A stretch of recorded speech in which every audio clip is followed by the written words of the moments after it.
Ayo, silakan. Oke, Assalamualaikum warahmatullahi wabarakatuh. Sebelumnya kami di sini dari kelompok 2, kelompok Sumatera Utara, izin mempresentasikan hasil kerja kami.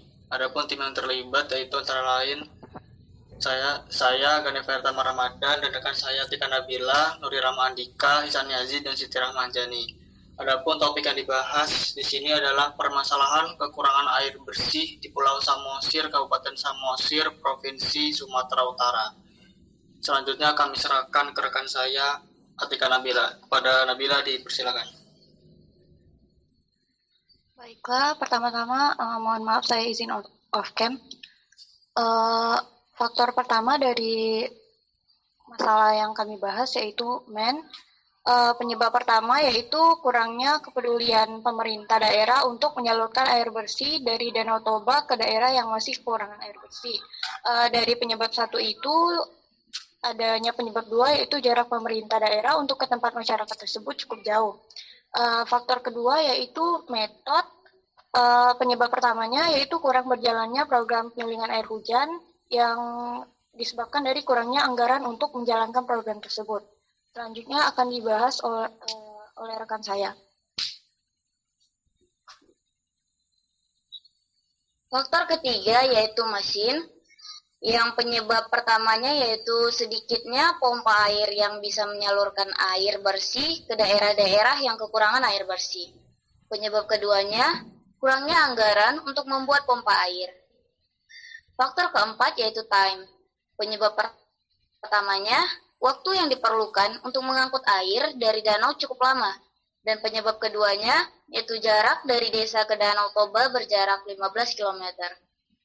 Dan selanjutnya akan dibahas oleh rekan saya.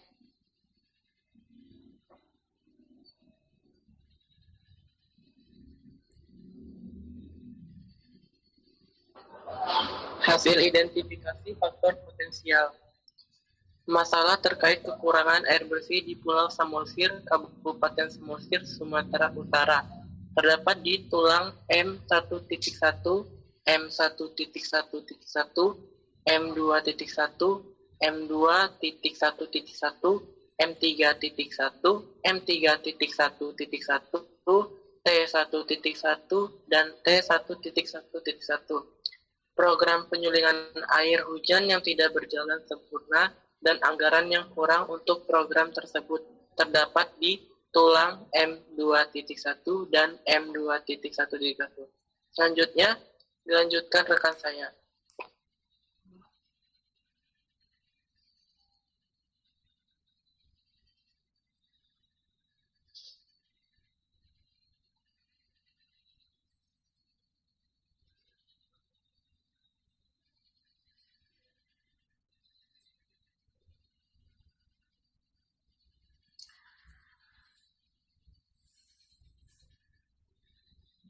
Oke, selanjutnya minimnya fasilitas air bersih dikarenakan kurangnya kepedulian pemerintah daerah yang disebabkan jarak tempat tinggal masyarakat yang cukup jauh, berada di tulang M1.1, M1.1.1. Jauhnya jarak ke tempat tinggal masyarakat untuk mengangkut air bersih dari danau yang cukup lama, yaitu berada di tulang M1.1.1 dan T1 dan T.1.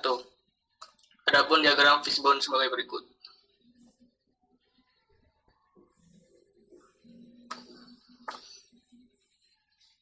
Sekian, terima kasih. Untuk yang bertanya tadi siapa ya? Boleh diulangi tanyanya?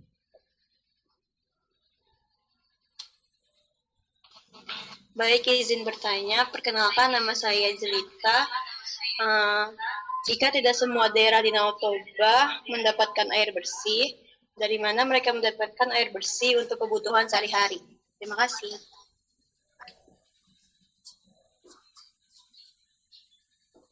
Oke, ada lagi tadi.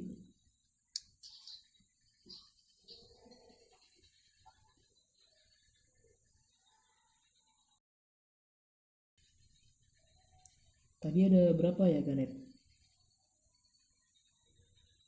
Ada 2 sama oatmeal. Apakah Baiklah, nama saya Telgo Sibarsian Simbolon dari kelompok 6 ingin bertanya, apakah upaya masyarakat dan upaya dari pemerintah untuk menanggulangi masalah ini? Terima kasih. Oke, boleh langsung dijawab kalau sudah.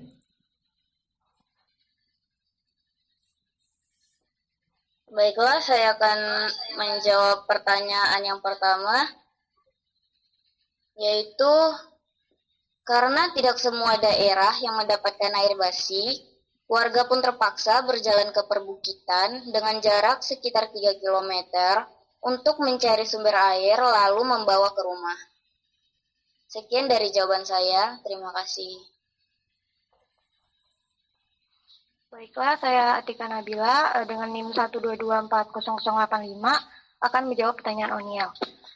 Upaya yang dilakukan pemerintah yaitu dengan menjalankan program penyulingan air atau pembentukan pompa. Namun, program tersebut tidak berjalan karena anggaran yang ada itu kurang, sehingga tidak bisa memenuhi kekurangan yang air bersih yang ada di masyarakat tersebut. Dan juga bantuan-bantuan air yang diberikan juga belum bisa menutupi kebutuhan yang dibutuhkan oleh masyarakat tersebut. Sedangkan upaya masyarakat itu sendiri yang disebutkan teman saya sebelumnya, mereka jalan sejauh 1 kilometer menuju mata air yang mata air tersebut pun tidak bisa memenuhi semua kebutuhan masyarakat yang ada di daerah tersebut. Apakah sudah bisa menjawab pertanyaannya?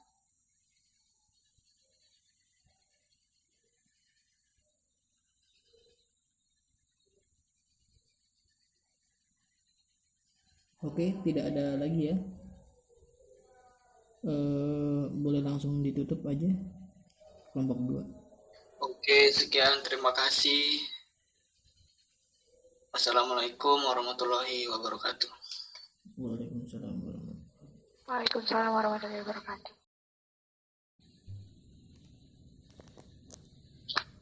Oke, kami dari kelompok 4 akan membagikan presentasi terkait hasil analisis respon terhadap faktor penyebab kebakaran di Kabupaten Belitung Timur, Kabupaten Belitung.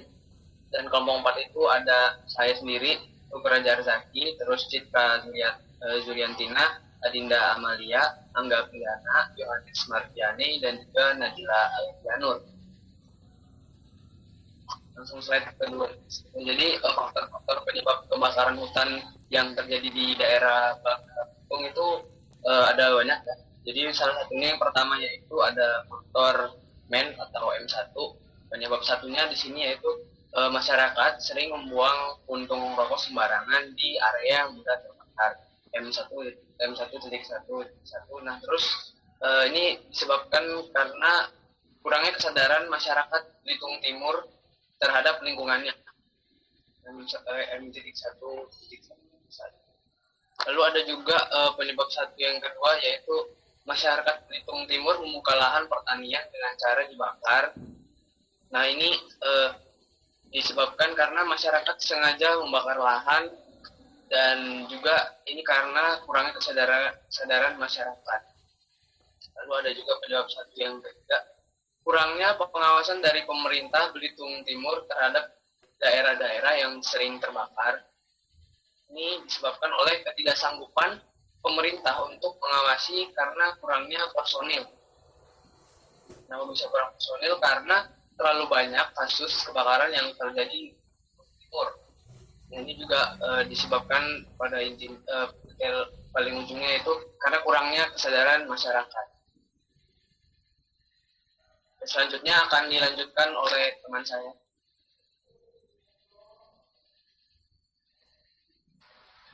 Oke, saya Nadila, izin melanjutkan. Boleh ke slide berikutnya.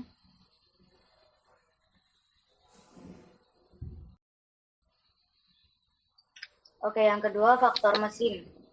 Penyebab pertama, kurangnya fasilitas mobil pemadam kebakaran di setiap desa di Kabupaten Belitung Timur, terutama di daerah rawan terbakar. Hal itu karena keterbatasan fasilitas pemadam api. Dan penyebab ketiganya, kurangnya dana dari pemerintah Belitung Timur. Kemudian penyebab kedua, kebakaran di Belitung Timur sering terjadi jauh dari pemukiman warga. Penyebab keduanya, kurangnya alat pemadam yang dapat menjangkau kebakaran. Selanjutnya akan dilanjutkan oleh teman saya, Adinda. Oke, saya Dinda, izin melanjutkan. Yang ketiga ada faktor money, penyebab satunya karena masyarakat, penyebab duanya masyarakat di Belitung Timur membuka lahan pertanian dengan cara dibakar, penyebab tiganya masyarakat tidak memiliki dana untuk menyewa alat berat guna membuka lahan pertanian, penyebab empatnya keterbatasan ekonomi masyarakat Belitung Timur. Kemudian pemerintah. Penyebab duanya kurangnya dana yang dialokasikan untuk membeli peralatan pemadam api seperti mobil pemadam, masker, penyaring udara, dan lain-lain. Penyebab tiganya, penyaluran dana dari pemerintah Belitung Timur tidak tepat sasaran. Penyebab keempatnya, terlalu banyak kasus kebakaran. Selanjutnya akan dilanjutkan oleh teman saya. Perkenalkan, saya Angga Priana dari DKV dengan NIM 1223897.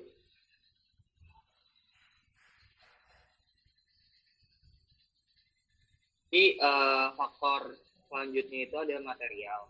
Penyebab pertamanya, sulitnya memadamkan api. Penyebab keduanya, terbatasnya sumber mata air.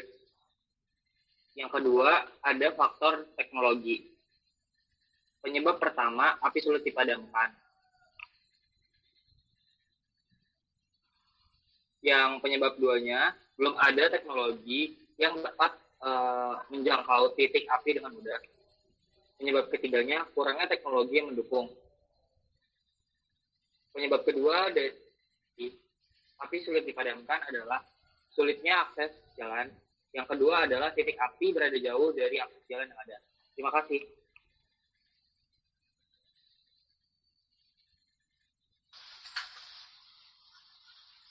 Baiklah, saya lanjutkan.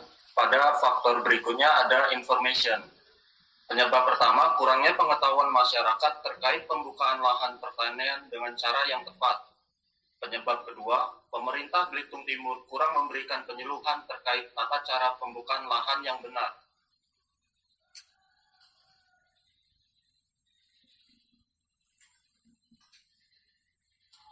Saya Citra, ini adalah hasil identifikasi faktor potensial dari kelompok kami.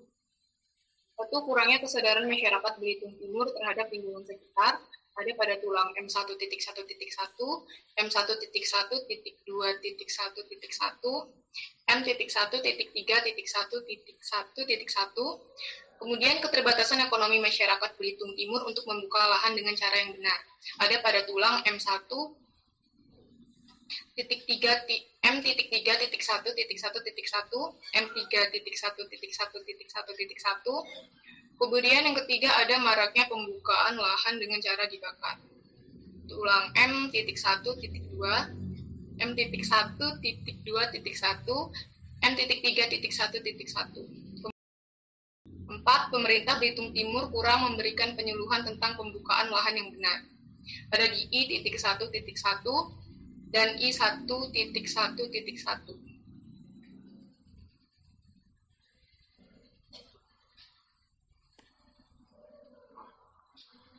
Baik, buat teman-teman, apakah ada yang mau bertanya?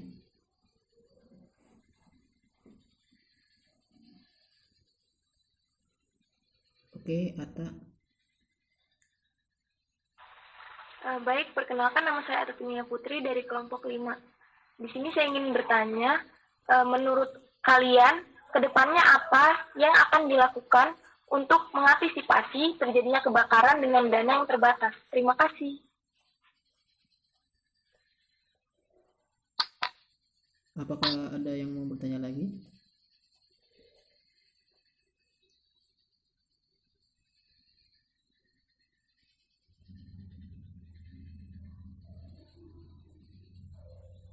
Jika tidak ada, masih ada waktu 2 menit lebih buat menjawab.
Oke, apakah udah ada jawabannya?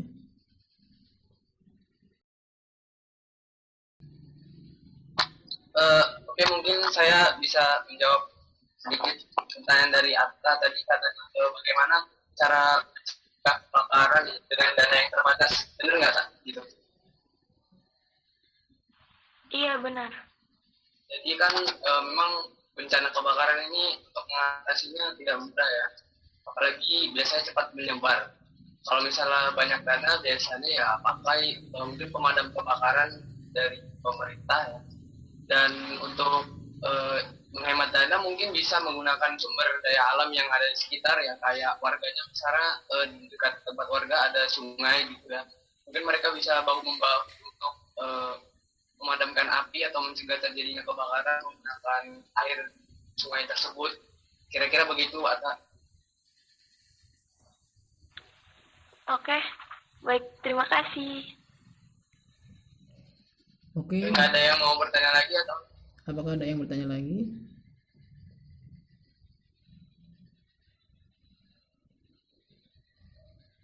Kebetulan waktunya udah habis, boleh ditutup dulu.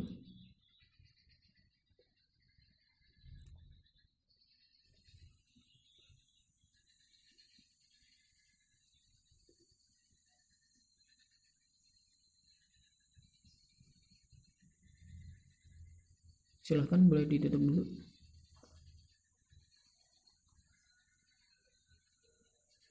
Oke, sekian presentasi dari kami kelompok 4. Kalau ada salah-salah kata, mohon maaf ya.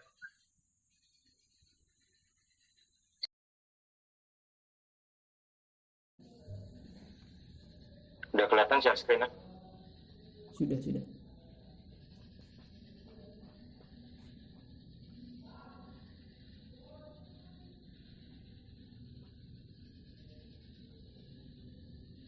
Oke.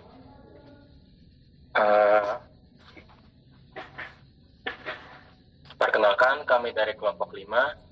Di sini kami akan mempresentasikan hasil analisis kami tentang bencana alam banjir di Jambi. Kelompok 5 ini terdiri dari saya sendiri, Erik Nugroho, yang kedua ada Muhammad Ilyas, ketiga ada Atta Tinia, keempat Hariza, kelima ada Maura Siva, dan keenam ada Hana Fitria.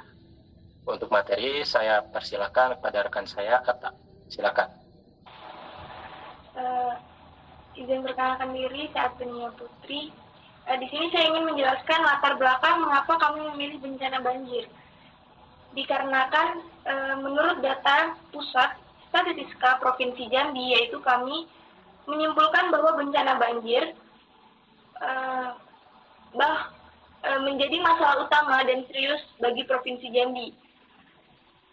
Dalam kurun waktu 3 tahun, kasus banjir paling banyak terjadi pada tahun 2020 dengan 20 kasus banjir di berbagai daerah, diantaranya Sarolangun, Merangin, Kota Sungai Penuh, dan Kerinci.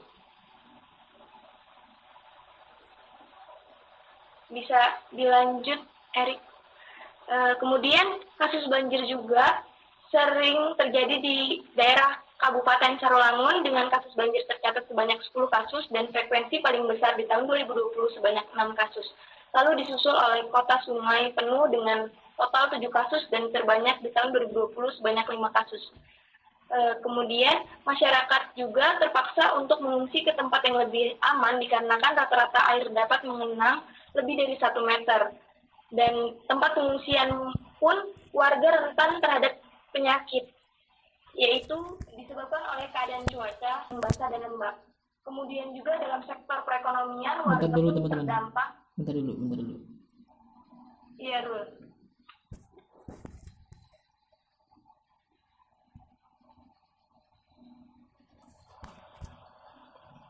Oke, boleh lanjut.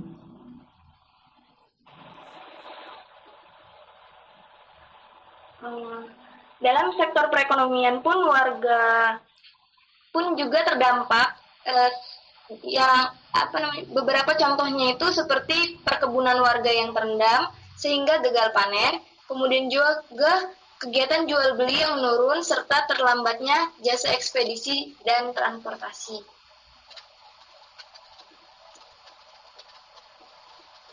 Selanjutnya dilanjutkan oleh rekan saya, Maura Sifa.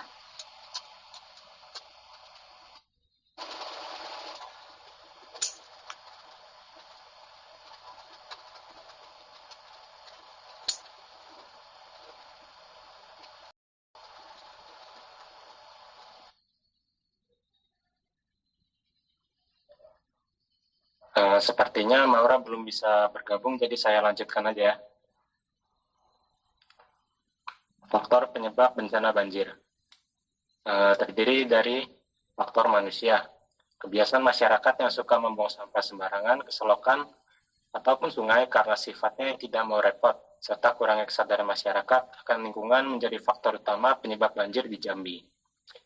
Ada juga faktor fasilitas. Kebanyakan lahan pemukiman di Jambi dicor dengan semen, entah itu halaman rumah, bangunan, sisi jalan, dan yang lainnya, mengakibatkan menurunnya daya serap tanah.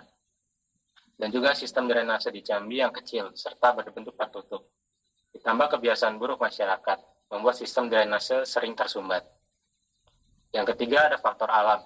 Di Jambi sendiri, rata-rata curah hujannya berkisar antara 70,1 mm sampai 209 mm, yang dapat dikatakan tinggi. Serta di Jambi terdapat banyak sungai, salah satunya ialah Sungai Batanghari, dengan debit air sebesar 1000 meter kubik per sekon yang menjadikan wilayah Jambi rentan terhadap bencana banjir. Perkenalkan, nama saya Hana Fitria. Saya akan membacakan mengenai program pemerintah yang direalisasikan.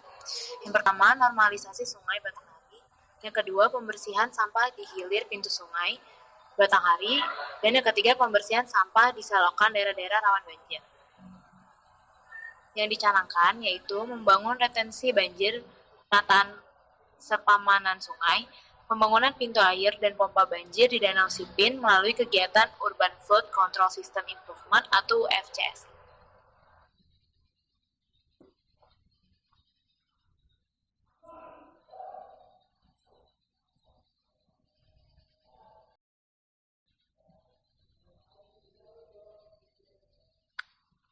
Baik, saya Muhammad Ilyas Ruyat akan melanjutkan dari Hana, yaitu analisis Fishbone terhadap faktor penyebab banjir di Jambi, yaitu faktor MAN, yaitu manusia, M1, ada penyebab 1, M.1.1, kurangnya kepedulian masyarakat terhadap lingkungan dan kebersihan sekitar. Ada M.1.2, tingkat edukasi masyarakat rendah. Lalu ada penyebab 2, M.1.1.1, kurangnya sikap dan sifat masyarakat yang dicintai lingkungan. Lalu ada M.1.1.2, masyarakat gemar membuang sampah sembarangan seperti ke sungai dan selokan. Ada M.1.1.3, meluapnya air sungai karena endapan sampah di dasar sungai. Lalu ada penyebab 3, yaitu M.1.2.1, kurangnya edukasi dan sosialisasi berkaitan dengan pembuangan sampah yang baik. Ada M.1.2.2, sifat malas membuang sampah ke tempat sampah pada masyarakat yang tinggi. Selanjutnya. Lalu ada faktor kedua, yaitu metode M2. Ada penyebab satunya, M.2.1, sistem dinamisme buruk sehingga tidak dapat menyalurkan debit air yang banyak. Lalu ada M.2.2, kurangnya daerah resapan air. Lalu penyebab 2-nya, M.2.1, bangunan drainase kecil dan dominan berbentuk tertutup sehingga mudah tersumbat. Lalu ada M.2.1.2, tidak adanya perawatan perbaikan pada sistem dinamisme.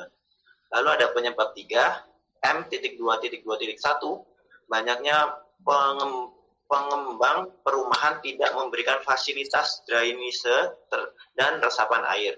Lalu ada M.2.2.2, mayoritas masyarakat mencor halaman rumah mereka sehingga menurunkan daya resapan tanah.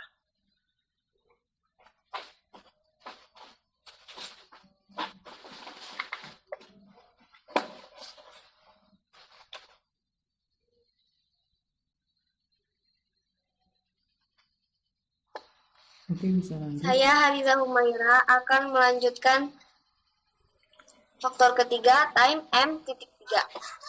Penyebab 1, M.3.1. Banjir selalu terjadi saat musim penghujan.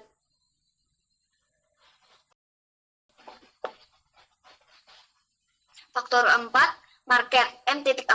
Penyebab 1, pemerintah. Penyebab 2, yaitu M.4.1.1. Pemerintah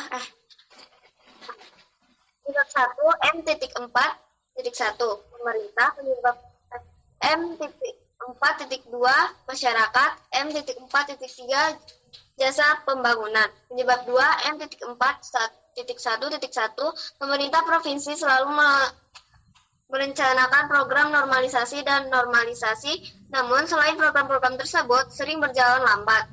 Hal tersebut hanya akan memperbaiki faktor fisiknya secara sementara dan tidak menyelesaikan masalah seutuhnya.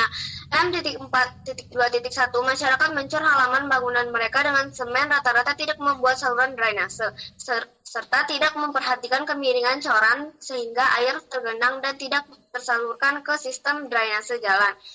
M.4.3.1 hampir semua perumahan di Jambi tidak memiliki sistem drainase dan daerah resapan yang baik dalam membuat pembangunan dengan alasan penghematan biaya. 5. Teknologi M.5. Penyebabnya M.5.1 kurang memadainya teknologi pemantauan cuaca yang dapat memprediksi kapan akan terjadinya hujan yang memicu banjir. Faktor ke-6 yaitu informasi M.6. Penyebabnya M.6.1 kurangnya keseriusan pemerintah provinsi dalam penanggulangan banjir. Penyebab 3-nya M.6.1.1 pemerintah sekali mengabaikan peringatan potensial hujan dari BMKG Jambi. Sekian presentasi dari kelompok kami. Jika ada yang ditanyakan, dipersilahkan. Oke, tadi yang bertanya siapa ya? Aldo kalau nggak salah satunya. Oke, Aldo, apa masih di sini? Oke, bagaimana langkah edukasi untuk masyarakat Jambi yang susah menerima pengetahuan yang tadi disebutkan di permasalahan 1.1 tentang bahaya banjir dan pentingnya menjaga kebersihan agar mencegah dari banjir tersebut. Terima kasih.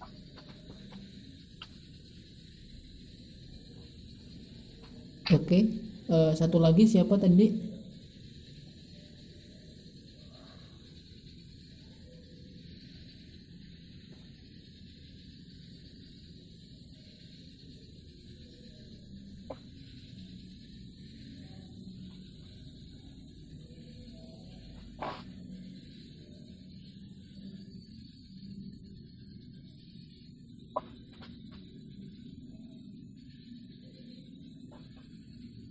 Atau enggak boleh dijawab dulu, Erik? Baik, saya Muhammad Gresuyat dari kelompok 5. Saya akan menjawab pertanyaan dari Aldo, yaitu edukasi macam apa yang harus kita edukasi kepada masyarakat tentang lingkungan sekitar supaya tidak terjadi banjir. Yaitu mungkin yang pertama kita bisa mulai dari diri kita sendiri, yaitu membuang sampah kepada tempatnya dan juga menyediakan tempat sampah supaya sampah itu tidak menyumbat selokan. Lalu kita juga bisa melakukan reboisasi terhadap lingkungan sekitar supaya tumbuhan-tumbuhan tersebut mampu menyerap air. Lalu mungkin kita bisa memperbanyak lahan-lahan terbuka dan tidak mendirikan bangunan dengan berhempitan. Lalu kita bisa mengedukasi cara agar mencegah bila mungkin suatu hari terjadi banjir, kita mungkin akan mengedukasi mereka bagaimana cara untuk menangani banjir tersebut. Mungkin begitu saja. Gimana? Oke, terima kasih. Nanti buat kelompok Erik, satu lagi tadi tetap ditulis ya di PPT-nya pertanyaannya. Terus dicari juga temennya tadi yang bertanya siapa. Oke. Oke, buat teman-teman, semua pertanyaan dan jawabannya ditulis di PPT-nya ya. Di ini nama penanyanya siapa, penjawabnya siapa.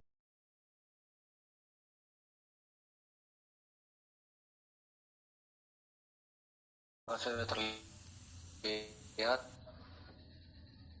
Sudah.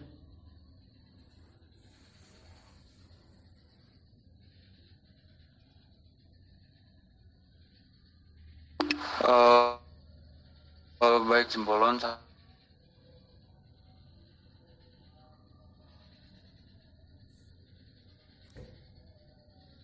Di Sumatera Selatan, lebih tepatnya di organ pemilihan hilir.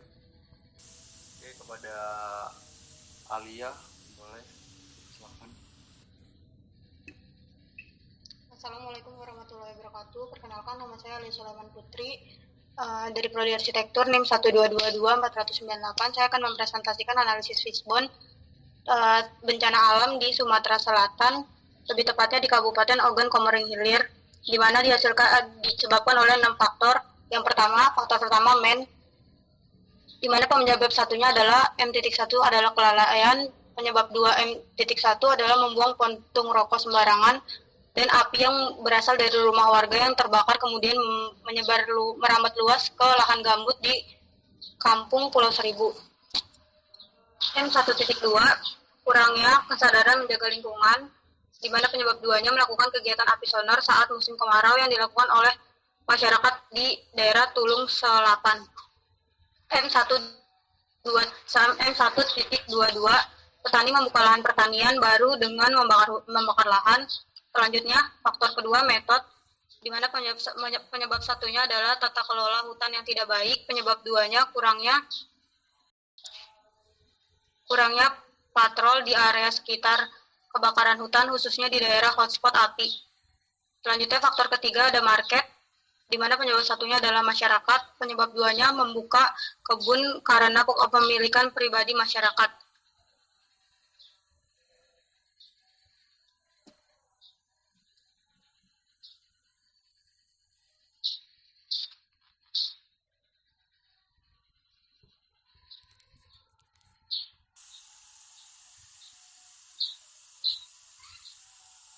Selanjutnya, faktor keempat ada mesin, di mana penyebab satunya minimnya sarana pemadam kebakaran, penyebab 2-nya M4.11 lokasi yang sulit dicapai, M4.1.2 pemadaman yang hanya bisa dilakukan dengan waterboom oleh helikopter. Faktor kelima ada time, di mana penyebab satunya T1.1 cuaca ekstrim, penyebab 2-nya T1.11 musim kemarau yang panjang, T1.2 curah hujan yang rendah, penyebab 3 lahan gambut yang kering dan mudah terbakar. Penyebab 1 T1.2 kebakaran yang berlangsung dalam jangka waktu yang lama. T1.2.1 adanya 170 titik panas di daerah Tulung Selatan, air sugihan, penampangan, Pangkalan Lampan, Cenggal, Pedamara, dan Pedamara Timur. Faktor terakhir yaitu faktor ke-6 adalah informasi, di mana penyebab satunya adalah kurangnya edukasi kepada masyarakat.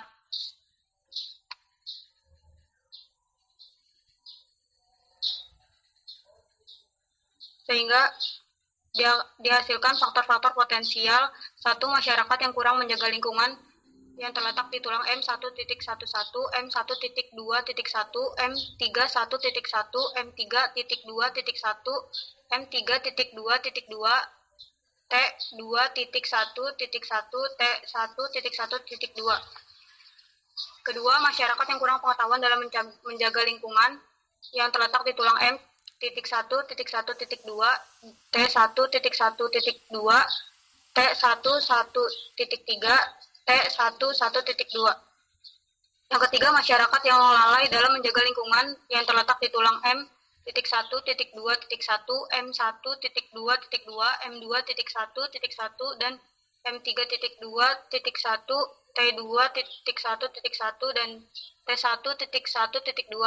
Yang terakhir, kurangnya sarana dan prasarana yang terletak di tulang M.2.1.3, M4.1.2, M5.1.2, T1.1.3. Oke, mungkin sekian hasil kami. Selanjutnya boleh bagi teman-teman yang ingin bertanya, dipersilakan.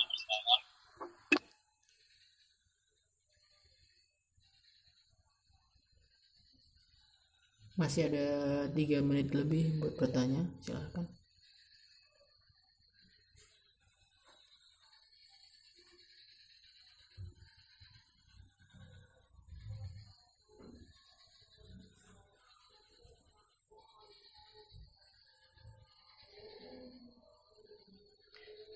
Baik, apa ada yang mau ditanyakan?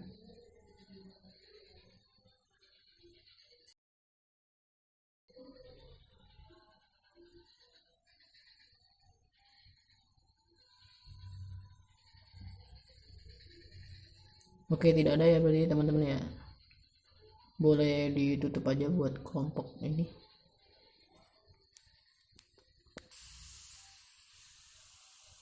Oke, terima kasih teman-teman atas waktu yang telah diberikan. Sekian presentasi dari kelompok 6. Mohon maaf jika ada salah kata. Terima kasih. Langsung saya mulai ya. Assalamualaikum warahmatullahi wabarakatuh. Perkenalkan, nama saya Ariana Sylvia. Di sini saya selaku moderator. Saya akan memperkenalkan anggota kelompok kami. Yang pertama ada Alif, ada Hikmal, ada Aldo, dan ada Anin. Di sini kami akan membahas tugas LHS kami, yaitu fishbone di Kepulauan Riau. Selanjutnya akan dijelaskan oleh Hikmal.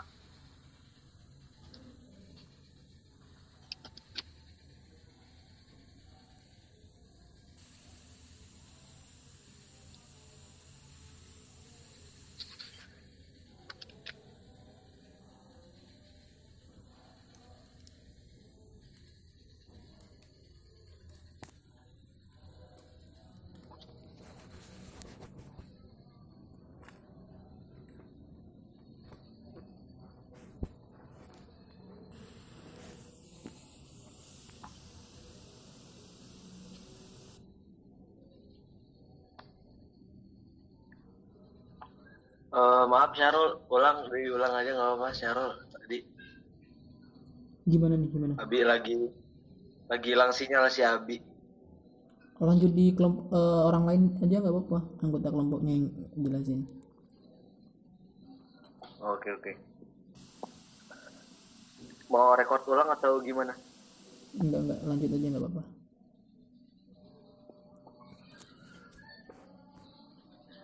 Oke, daerah-daerah rawan longsor di Riau. Kabit Kedaruratan Badan Penanggulangan Bencana Daerah atau yang biasa disebut dengan BPBD Provinsi Riau, Jim Gofford di Pekanbaru, Sabtu menyebutkan setidaknya 3 titik rawan, yaitu longsor di Jalan Riau, Sumatera Barat, di Kecamatan Kulok, dan Kota Kampar. Begitu. Bisa dilanjut Arinda. Kemudian salah satu yang sering terjadi longsor adalah Tanjung Pinang Bintan yang berada di Riau. Pada awal 2021 saja hujan deras yang mengguyur sejumlah wilayah di kota Tanjung Pinang tersebut, Kepulauan Riau yang menyebabkan tanah longsor dan banjir, sehingga tanah yang berada bergeser ke bawah sehingga menimpa beberapa perumahan warga, yaitu salah satunya adalah perumahan Geraha Cendrawasih yang udah di Jalan Darussalam Bukit Cermin di Riau. Begitu, bisa dilanjut. Dan ini adalah fishbone dari kelompok 7 mengenai masalah-masalah dari tanah longsor yang berada di Kepulauan Riau. Kemudian ada satu faktor yaitu yaitu masyarakat yang melakukan penebangan liar sehingga air-air hujan tersebut tidak mendapatkan resapan air dengan baik sehingga mengakibatkan tanah-tanah tersebut longsor dan kemudian mengakibatkan banjir dan sebagainya.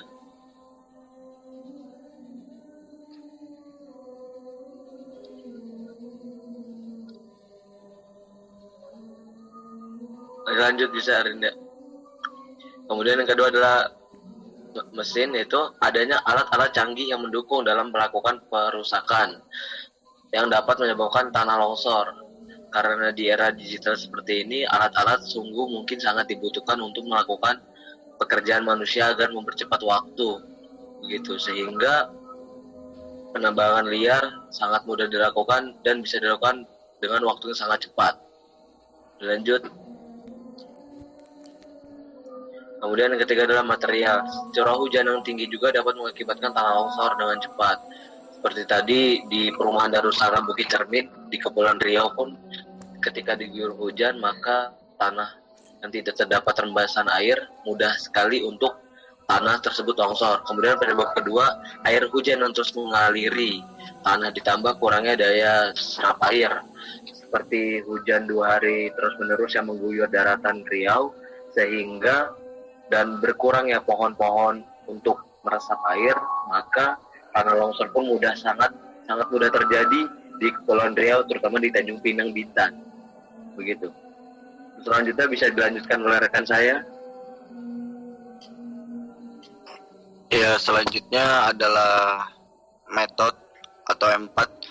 Jadi penyebab pertamanya itu membuka lahan dengan menebang hutan secara brutal. Kemudian juga banyaknya pohon yang ditebang menyebabkan hutan itu menjadi gundul. Oke, lanjut Renda. Selanjutnya adalah information. Kurangnya pengetahuan tentang wilayah-wilayah tanah longsor bagi masyarakat sekitar.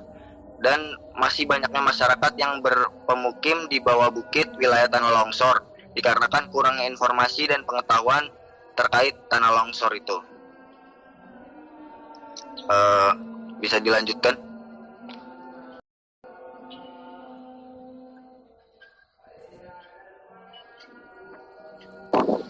Teknologi TV wireless sensor network for lead monitoring LEPE WISI-LED dan teknologi mitigasi longsor berbasis drainase on the graders. Penyebutannya canggihnya alat penebangan hutan.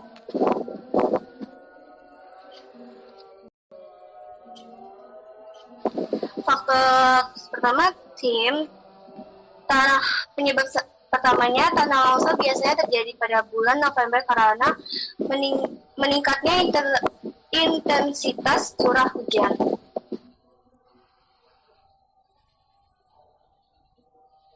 Ya, Moni. Penyebab pertamanya tingkat ekonomi masyarakat yang rendah sehingga nekat melakukan pembukaan tambang secara ilegal. Dan selanjutnya mata pencarian sebagai penjual kayu ilegal di mana sumber kayu berasal dari penebangan liar. Penyebab duanya tidak adanya anggaran pemerintah dalam pembukaan mata pencarian halal dan tidak merugikan pihak manapun. Market. Penyebab pertamanya pemerintah, masyarakat, dan industri. Penyebab kedua, penataan pertanian masyarakat yang salah serta tumpukan sampah yang dibuang oleh masyarakat juga dapat menyebabkan tanah longsor. Perkembangannya industri mengakibatkan pembukaan lahan yang dimana dilakukannya penebangan hutan secara brutal dan menyebabkan tanah longsor.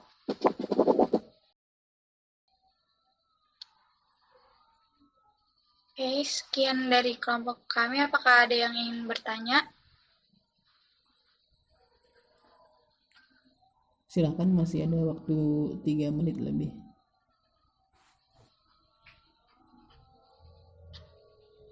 Iya, Ata. Izin perkenalkan diri, nama saya Atatinia Putri dari kelompok 5. Di sini saya ingin bertanya, upaya apa saja yang sudah dilakukan oleh pemerintah dalam menanggulangi terjadinya tanah longsor tersebut? Terima kasih.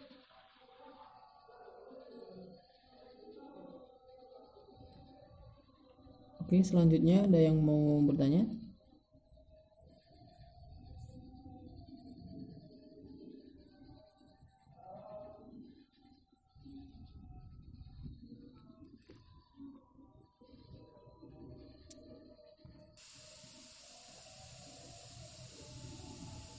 Kalau tidak ada, boleh langsung didiskusikan terus dijawab ya. Oke, izin menjawab kepada saudari Atta atas pertanyaannya, apa yang dilakukan pemerintah dalam tanah longsor ya? Iya, Aldo. Menanggulangi. Jadi yang dilakukan pemerintah dalam menanggulangi bencana longsor yang terjadi di Tanjung Pinang Riau adalah salah satunya yaitu membantu para korban yang pertama. Kemudian mengirimkan alat-alat berat dan beberapa personil dari Babinsa serta polisi untuk membantu eksekusi tanah yang menutupi jalan dan melakukan pembangunan jembatan yang rusak karena tanah-tanah yang merusak jembatan dan akses-akses jalan antar desa tersebut. Contohnya di tadi Bukit Darussalam, Bukit Cermin yang berada di Tanjung Pinang Riau, akibat diguyur curah hujan, maka pemerintah mengirimkan alat-alat berat untuk membantu eksekusi warga yang terkena bencana tersebut dan membuat posko-posko pengungsian. Begitu. Apakah cukup, Atta? Iya, Aldo. Terima kasih, sudah cukup. Oke, baik. Terima kasih. Apakah ada yang ingin bertanya lagi?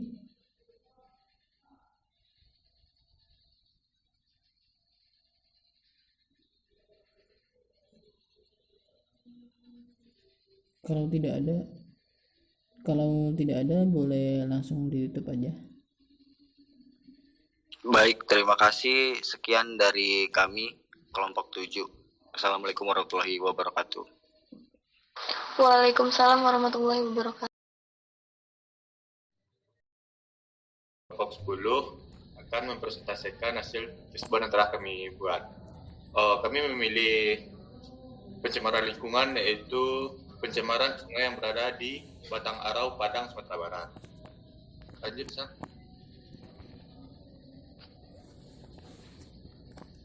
Nama kelompok kami yang pertama adalah Al-Ghazi Ahmad Maulana, Rafiq Faras Maliku, saya sendiri, Dewi Sukma Putri Gumai, Alisa Molino Kamarani.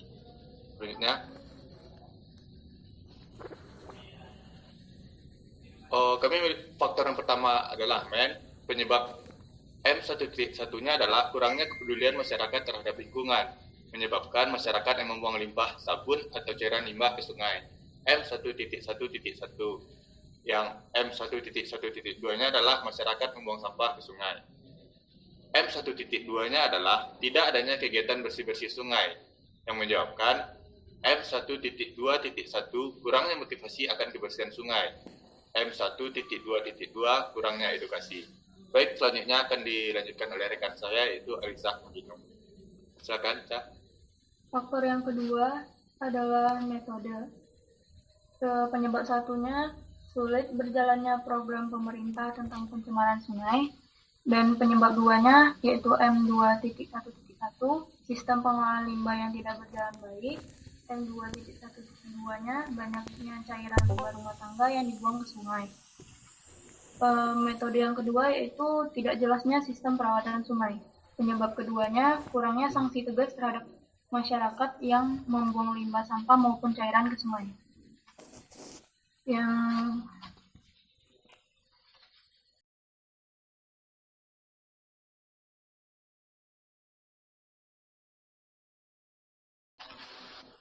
ketiga yaitu mesin. Penyebab satunya kurangnya alat untuk menyaring limbah serta kontrol kualitas yang ketat. Penyebab keduanya atau M3.1.1 adanya aktivitas penambangan liar seperti tambang emas ilegal sehingga aliran air sungai mengandung merkuri. M3.1.2-nya yaitu banyak kapal-kapal yang bersandar di kawasan Muaro Padang melakukan kegiatan ganti oli, pengecatan, bongkar mesin dan lain sebagainya. Saat pasang surut dapat dilihat bangkai-bangkai kapal karam di kawasan ini. M3.1.3-nya yaitu bagian tengah Batang Arau terdapat pabrik karet dan industri crude palm oil atau CPO, sedangkan di bagian hilir terdapat rumah sakit, usaha pembengkelan, hotel, pasar, dan tempat bersandarnya kapal. Yang keempat, faktor keempat adalah market.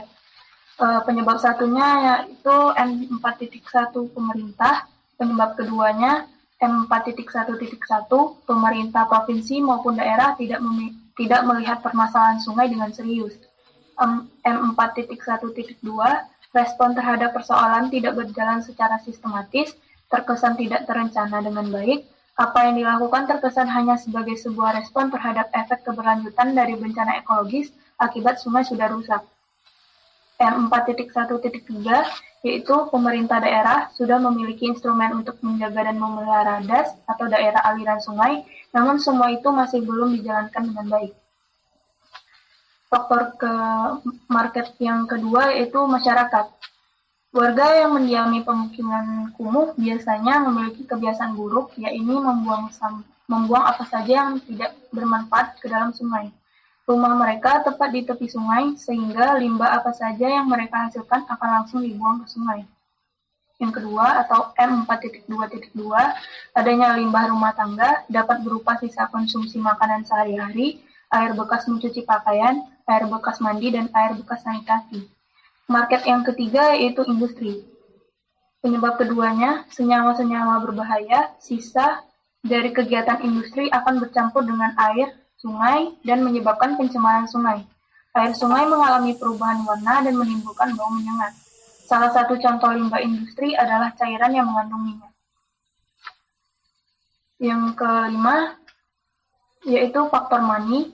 Penyebab pertamanya yaitu terbatasnya jumlah bak sampah di sepanjang bantaran sungai antara Kelurahan Panggalan, arah Muara, hingga Kelurahan Seberang Palinggam yang berjarak sekitar 2 km. Penyebab keduanya yaitu kurangnya anggaran pemerintah, pusat, dan daerah menyediakan lebih banyak bak sampah yaitu M5.1.1.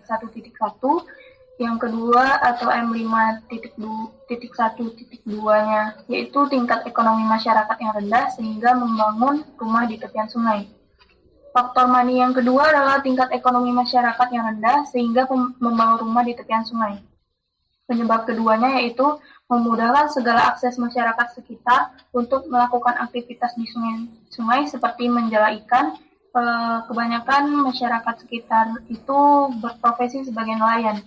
Terdapat pelabuhan Muara yang merupakan pelabuhan tertua di Kota Padang sehingga menyimpan potensi wisata sejarah.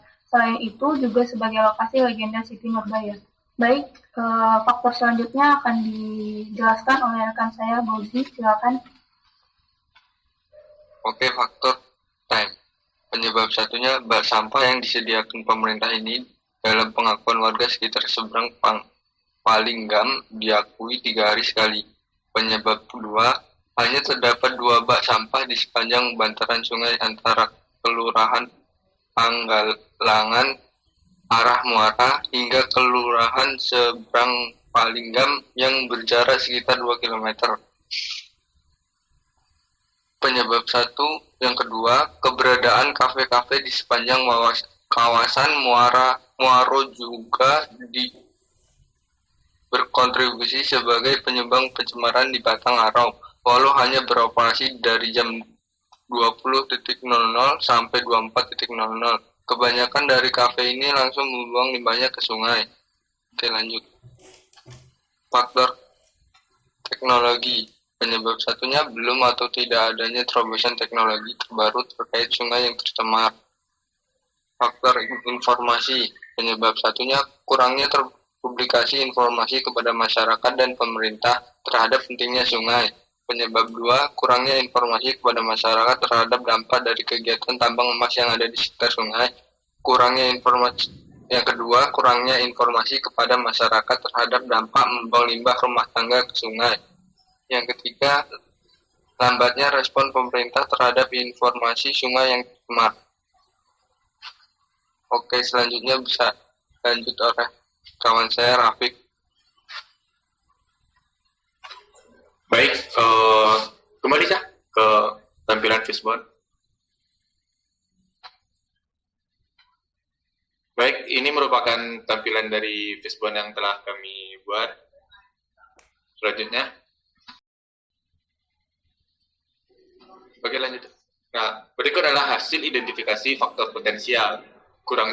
Yang pertama adalah kurangnya kepedulian masyarakat terhadap lingkungan terdapat pada tulang M1.1.1, M1.1.2, M2.1.2, M4.2.1. Yang kedua, pemerintah yang tidak tegas dalam menangani permasalahan tersebut terdapat pada tulang M.2.1, M.2.1.1, M2.2.1, M4.1.1.1, M51.1, dan I1.1.1, I1.1.2, I1.1.3, dan T2.1. Kurangnya terobosan teknologi baru untuk menanggulangi masalah pencemaran sungai terdapat pada M3.1 dan T2.1. Adanya aktivitas yang dilakukan di Sungai Arau sebagai penyebab dari sungai tercemar tulang. Sungai tercemar terdapat pada tulang M3.1.1, M3.1.2, M3.1.3, dan M5.2. Selanjutnya adalah tidak berjalannya sistem perawatan sungai terdapat pada tulang M2.1.1, M3.1, dan T2.1. Selanjutnya, penyebab limbah industri juga memberi dampak pada pencemaran sungai terdapat pada tulang M4.3.1. Selanjutnya adalah belum adanya sanksi tegas terhadap masyarakat yang masih membuang limbah ke sungai dan yang membuat pemukiman di tepi sungai terdapat pada tulang M2.2.1 dan M5.1. Mungkin hanya itu hasil kerja kelompok kami. Dari teman-teman ada pertanyaan? Silakan buat teman-teman yang ingin bertanya.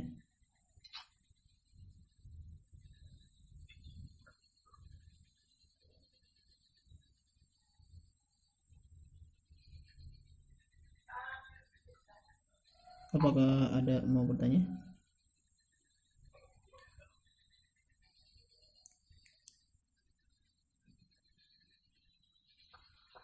Kayaknya akhir-akhir udah nggak mau bertanya ya. Oke, langsung tutup aja nggak apa-apa. Baik, terima kasih kepada Sarul dan teman-teman. Mungkin hanya itu yang dapat kami sampaikan. Sekian, terima kasih. Assalamualaikum warahmatullahi wabarakatuh. Oke, terima kasih buat teman-teman semuanya udah meluangkan waktu untuk ikut presentasi pada hari ini. Saya Syahrul Ramadan, mohon undur diri. Boleh keluar teman-teman.